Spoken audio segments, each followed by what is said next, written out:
Dear brothers and sisters, welcome to this Sunday reflection. We are in the second Sunday of Lent. God tells us to listen to His Son. You will concur with me that we are living in a society where listening, just like finances, has become a great crisis. We are going through a crisis of listening. The first reading from the book of Genesis, chapter 22, tells us of Abraham sent to a mountain by God to offer his only son Isaac as a burnt offering to the Lord. This was a test, and indeed Abraham passed the test when he listened to the angel who told him to lower his hand, and after lowering the hand, he lifted up his eyes and saw a ram and offered it to the Lord. The second reading from the letter of St. Paul to the Romans, chapter 8, reminds us of the greatest sacrifice that God made by giving up His only beloved Son on the cross for all of us to be saved. He is a God who is on our side. Who then can be against us? The Gospel is from Mark chapter 9.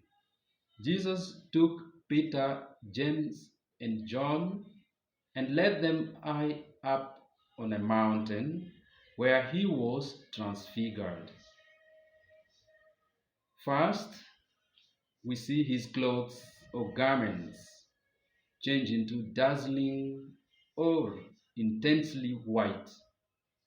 Second, Elijah and Moses appeared and were discussing issues with him.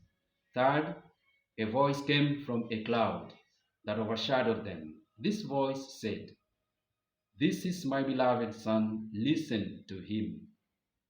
Fourth and lastly, this gospel concludes in a somber or sad mood or tone, with the three disciples questioning what the rising from the dead meant.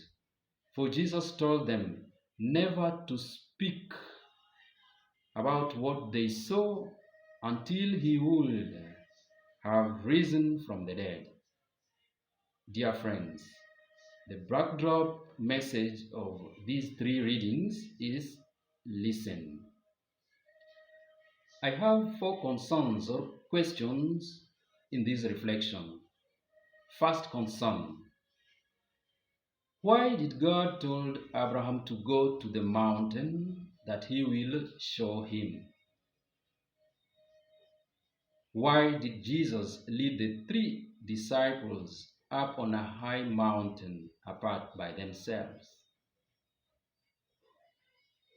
In the biblical setup, a mountain not only manifested the stability and strength of God, but also, due to its high altitude and mysteries surrounding it, it was considered the point which the heaven or the skies and the earth met. Remember the book that we had last Sunday, the first reading, Genesis chapter 9, verse 8 to 15.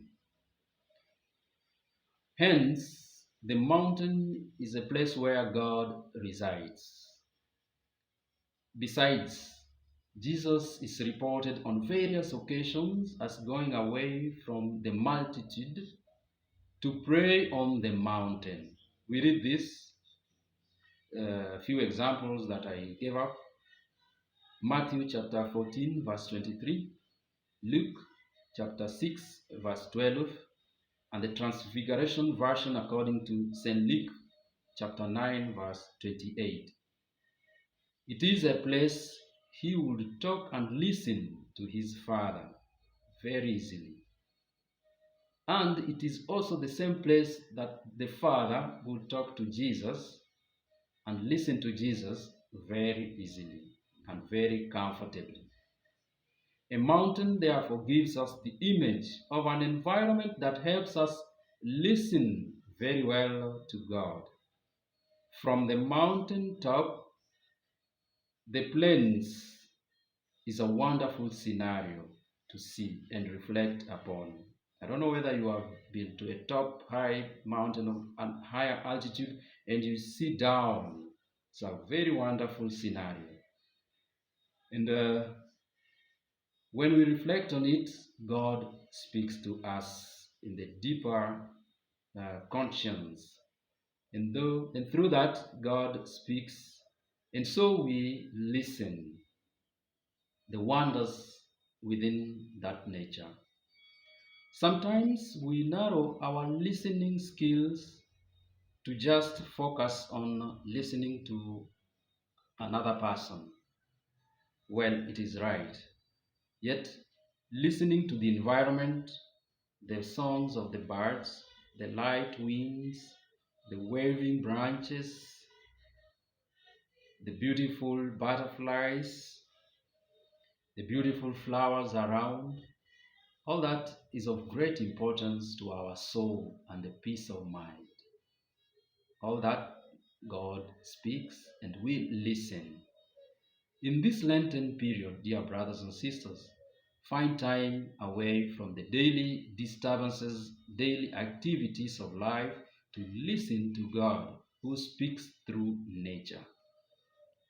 Second concern, why did Jesus' clothes turn dazzling white? This was a foretaste of the heavenly glory. The good news is that the one who is victorious will be dressed in white garment, just like Jesus is dressed today. We read that in Revelation chapter 3, verse 4 to 5. The white garment is a symbol of purity, of righteousness, of possession of good works, of sinless life.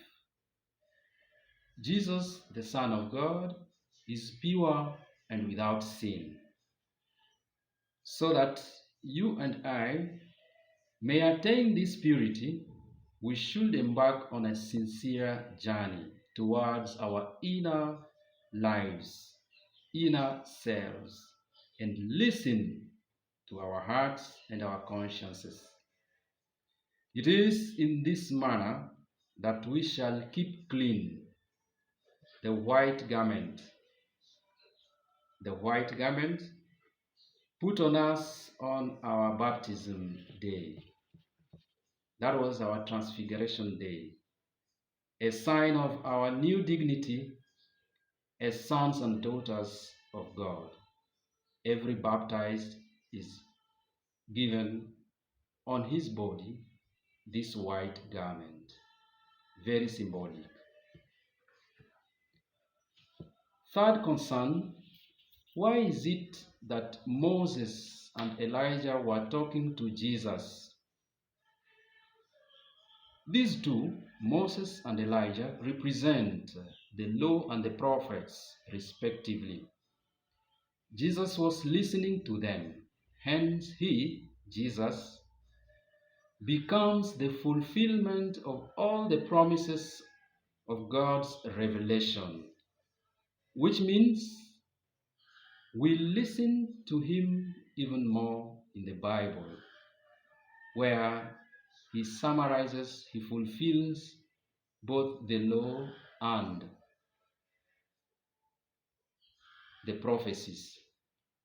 Do you have a Bible at home? I have my smaller Bible. I walk with it all the time. Do you have your Bible at home? Do you listen to your Bible as you read?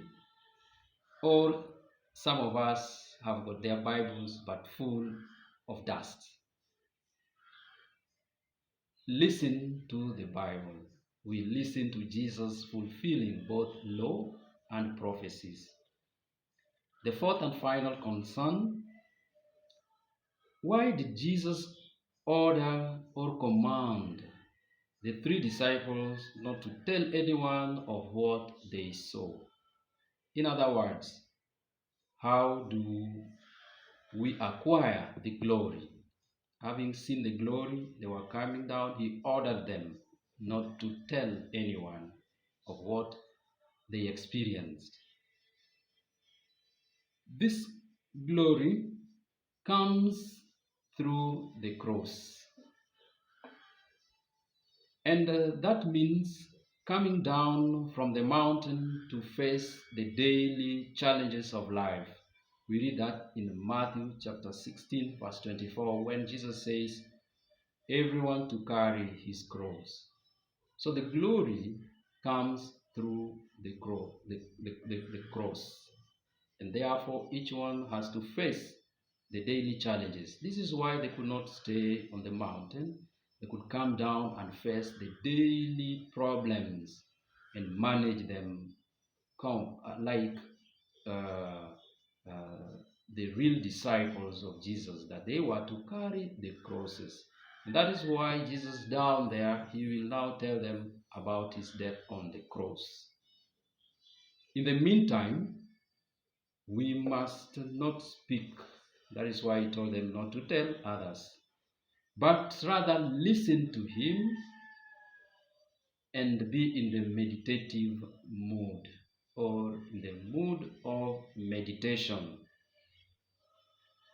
May God give you grace as you listen to him during this Lenten period.